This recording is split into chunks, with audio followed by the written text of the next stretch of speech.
So anyway, the history of my practice has been documentary and storytelling, evolving from an education where I was taught by Martin Park Graham and Karen Knorr, and very influenced by the ways they worked, and particularly the way they looked at the world and British culture. I slowly developed various different ways of working. I think some of my older books are on the top shelf of that, the shelving over there. Through documenting London office life, to Newtown life in Basingstoke, and then through to more personal work, more personal diaristic work about houses I lived in, about my parents' relationship, and things like that. And then moving on to documenting village rural life in the south of England, which is where I come from, sort of to and fro between London and the south, but was basically born and grew up in the south. So very, very interested in documenting rural rituals, customs, people's everyday lives. I'm also a full-time teaching professor at university. Then, a couple of years ago, I was approached by the University of Chichester, Dr. Ronnie Brown there, to see if I might be interested in a photographic project at Butlins Bognor Regis, which I immediately said yes. I knew a lot about its history. It's obviously a fantastic place that was set up in the mid-30s, I think. I'm not very good at remembering dates, but with the idea of providing a holiday for working class families. And I also knew that it had undergone a kind of mini revolution. In that sense, it was particularly interesting because since that revolution, if you like, there hadn't been a lot of documentation of the place. There's a whole archive of Butlins photography, and there's lots of Butlins memorabilia, and there are the wonderful John Hind photographs of Butlins from the 60s, 70s, and so on. So there was a nice history there to sort of connect myself to. So this moved forward slowly with the Butlins Agreement, and then Paladin House Gallery got involved in Chichester, which is a wonderful art museum, who rarely show photography, which is interesting. And Paladin House agreed to commission the work with some funding from Butlins, some funding from my university, and so on. And the project was initiated. Having said that, it's quite interesting in terms of commission. The actual ins and outs of the commission and how it was all going to work took at least 12 months after that to work out. And because I know how difficult it is to make work on location with people, I moved in very, very quickly to get permission and get access to get in there. And every time I make a piece of work, I mean, this work for me is links very logically to my interest in the south of England, although it's not connected, if you like, class-wise to my interest in very middle-class villages. It's quite a different kind of environment in that sense, socially, but it's connected to the south of England. So that's important for me. So I went in there to start with. Even though we'd agreed to commission, access was in fact quite difficult, primarily in the sense that people never seemed to know we were coming. And when I say we, this was the first time I worked with a team of people rather than just me as an individual. Again, because I knew there would be lots of people we were going to encounter, lots of people that needed to be talked to, and that's quite difficult to do by yourself and with reasonably large cameras. I'm a big fan of using large cameras, so I started off with my normal medium format, and through the process of working on this project, graduated to large format 5x4 plate camera, backed up by a digital Hasselblad, which I'll say more about later on. I started primarily photographing the adult weekend parties, which are part of the new revolution of Butlins. So the adult parties are really interesting. They have titled parties sort of once a month, back to the 60s, 70s, 80s and 90s, and a summer party and a Halloween party and all the rest of it. So after knowing that I couldn't show that work, I moved on to really get involved with photographing the family holidays. And it has to be said, I was a little more anxious about this because photographing children in what is a private space is quite a difficult thing to negotiate. And you need to be sure, or I need to be sure, that everyone understands what they're involved in and what's happening. So I increased the size of the team from having just one person who was helping me with bits and pieces and chatting to people to a team of more like on some of the biggest shoots, sort of about up to 8 people. And that was in order that we could work with the large format camera between 4 and 8 lights, and one person in charge of model releases, with all of us helping to get the model releases signed. So part of the research behind this work was to look in detail at the John Hind photographs, and I'm sure some of you know those photographs, and the detail in them is really fascinating. And so, you know, having thought about how he works, or his team worked, and it is a team, and how a lot of the work was staged and constructed and lit, what I wanted to do was try and make a contemporary version of that. Now, there were some difficulties in that, even though I was, Butlins were sponsoring this, I have to say that very rarely did I go and find everybody knew I was going to be there. So I know John Hind had all the Butlins people even posing in the pictures for him, but that was very difficult for me to organise. And also, it's a lot more hectic than I think it was then, and that's partly because of these kind of like flashing arcade rooms, and there's a lot of people running around, so it was quite a tricky thing to do. So each image, this was the first image actually, that sort of really converted me to the idea of working on a large format camera. And there were only about 3 or 4 of us there that day, and I've been put in contact with Vicky Churchill, who is an expert lighting person as well as being a photographer. She assists a lot of commercial people. I'd seen her assisting Nita Madahar in her portrait series and felt very comfortable with her, so I invited her along with her lighting kit and a model release person or 2, and we made an attempt at some 5:4 photography, and this was the only one that I was happy with after the day's shoot, but it really highlighted to me how all this thing with lighting and the 5:4 was achievable, even sort of on the spur of the moment, and getting a kind of decisive moment like this, which is what this is. So actually in this image there is no staging. In some of the other images there is a bit of staging, because I realised as the process went on that it was going to get more and more complex trying to repeat this, if you like. So we set up incredibly quickly. There are about 3 lights, I think, in this image, and you can see one coming from that side, and there'll be 2 from behind me. And I spoke to people and told them what I was doing. I always find people respond really, really well when I talk to them, because essentially, this is obviously an exhibition, but essentially it's a historical record as well. So it was quite a rush. I was thinking, they were eating their lunch, they started as we arrived, and I really, really didn't want to restage it because I just thought it would go wrong, and I was absolutely right, and we got it at exactly the right moment, because moments after this young girl here started over-posing for the picture, and I wasn't even quite sure that we'd got it, but it was kind of like we only just caught it in time before she'd become too familiar with the situation and really wanted to sort of make a drama of herself in front of the camera.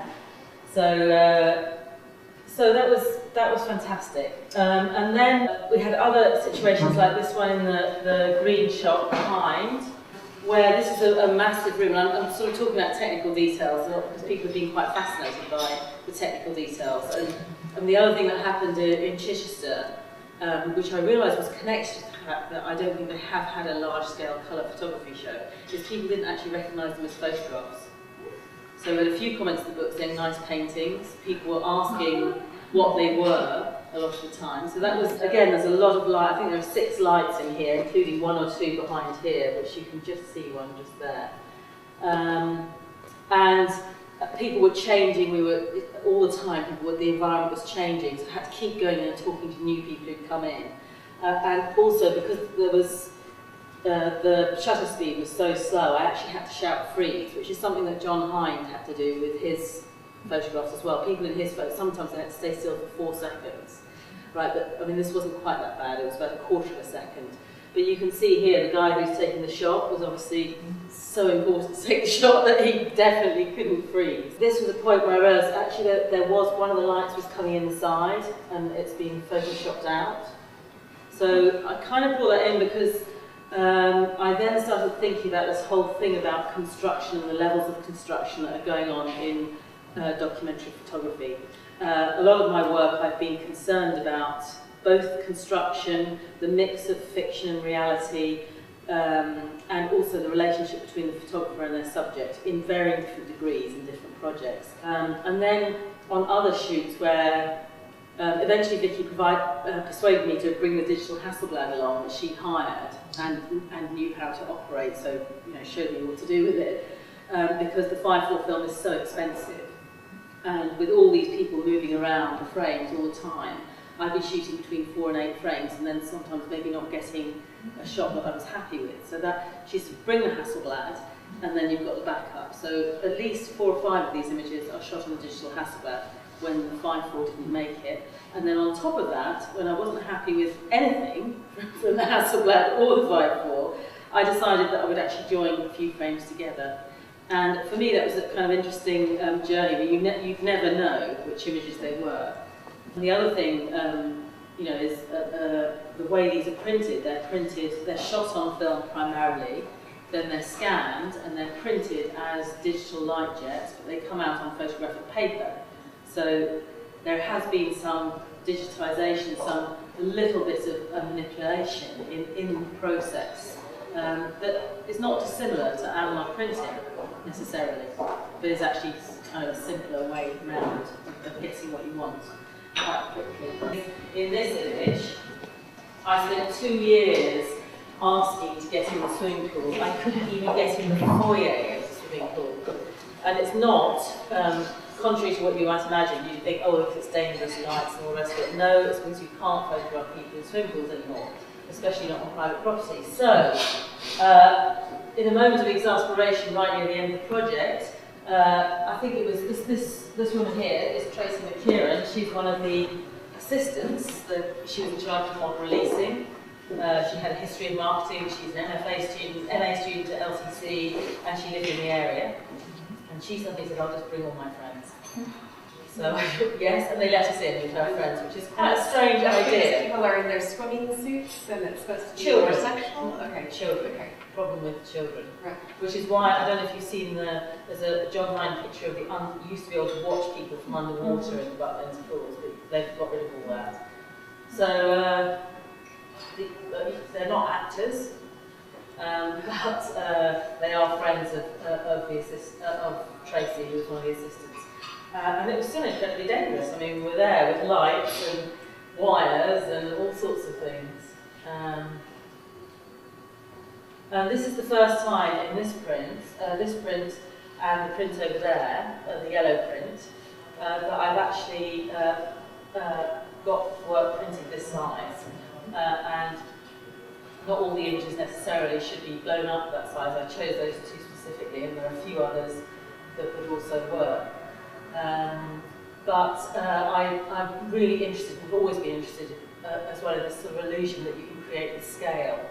Although it's not quite the same here, with the yellow image, with the play area, at Pallet House, this was hung up at the end of a long corridor with a lower ceiling, so we put it slightly lower.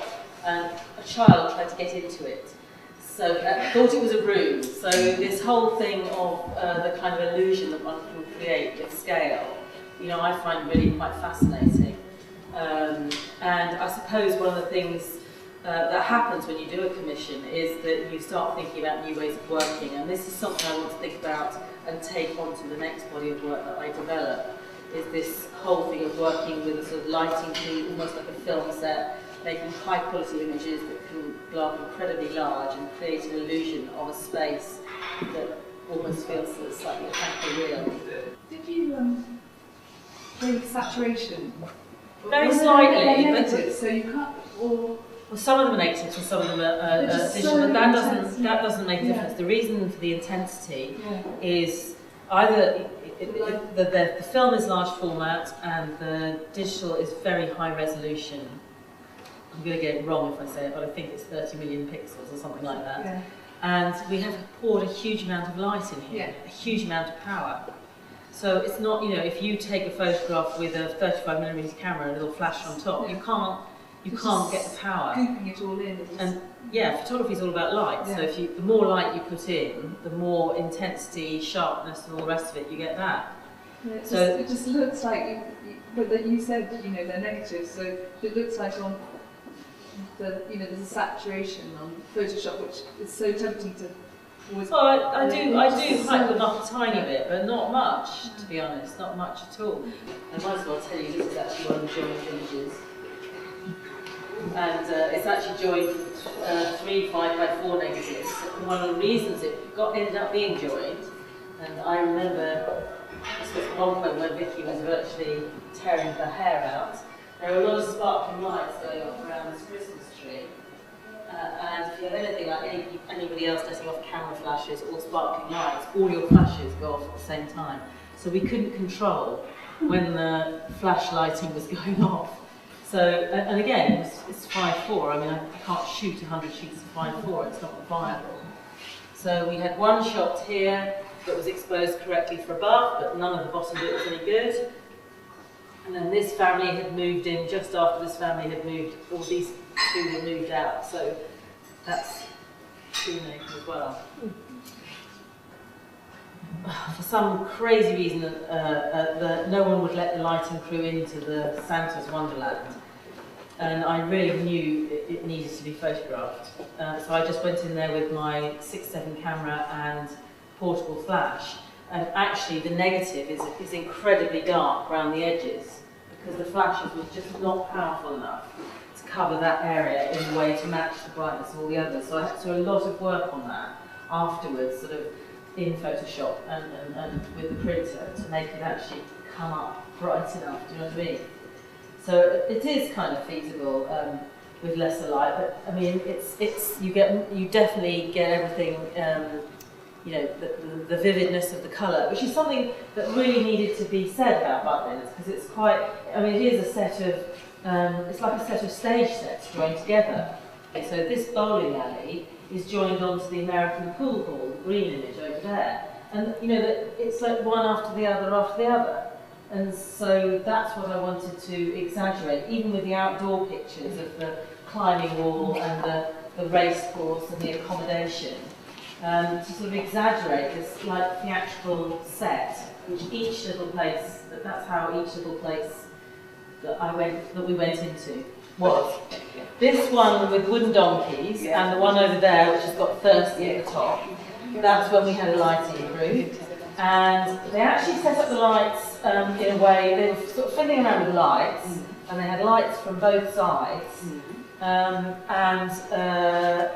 We tested it on the digital, and I think everyone shouted, oh no, that's all wrong, mixed light, mixed shadows, and all the rest of it. And I suddenly said, no, I really like that kind of disorientating light that makes it look like it hasn't really happened, or that it's overreal, something odd.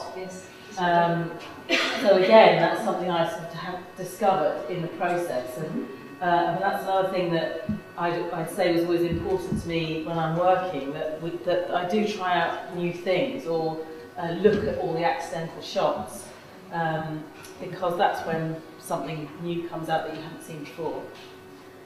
This one's also a very different image, and a few people have said, oh, why did you put that in? And a few people say, oh, I love that image, which is really interesting. So it's obviously one of those different kinds of images. And I took a lot of photographs in this dance studio. And because the people were so spread out, I couldn't make it feel like a sort of theatrical set. It was very, very difficult, and they kept going off the edges. And then when I looked at the mirror, I really liked this little sign. Because I mean, I love signs. I think lots of photographers love signs, like, you know, warning, slippery surface, do not cross the black line. It's kind of scary. You hear Butlins, water only, please. Water only, please. Now, this is slightly comical. I'm assuming it's in the room, and then that. I think that's a fan up there in the top left. But those are sort of two things that are in focus. And this mirror that's clearly fairly duff kind of mirror. But I have to say, every set, almost every set, was an incredible challenge with primarily because the people. Not that they were a problem. Nobody really said no. Hardly anyone said no to being in pictures. But it was just, you know, how long? I mean, we were there for about 30 minutes photographing people in Bar Rosso. I mean, how much of us could they tolerate while they're trying to eat some chips or something? But they did. But that's quite tense if you're dealing with people. And how did that Butlins react at the end? Did they feel it was almost a truthful record of? They didn't mention anything about truth, but there are certainly, it was really interesting. There are 2 images from this particular group that I really wanted in, that they just wouldn't let me have in under any circumstances. So the third one that I wasn't particularly bothered by, so it's okay. And I think the key thing is it's not no forever, it's just like no, this was their birthday anniversary year, and there were certain images that they felt didn't represent their brand. I'm still not quite sure or quite clear. But there's always exactly going to be a tension between what about. an artist wants to do with a commission and what the Butlins would want for their marketing version. But none of this is marketing for them. How did they feel about the John Howard thing many years later? They love them. Yes. And actually, I know that the director of Butlins, Bob Regis, who was in charge of the commission, also loves this selection. So he's kind of happy with it. So I don't really understand all the dilemmas, but I do know that we've agreed that it can all be shown next year. Thank you.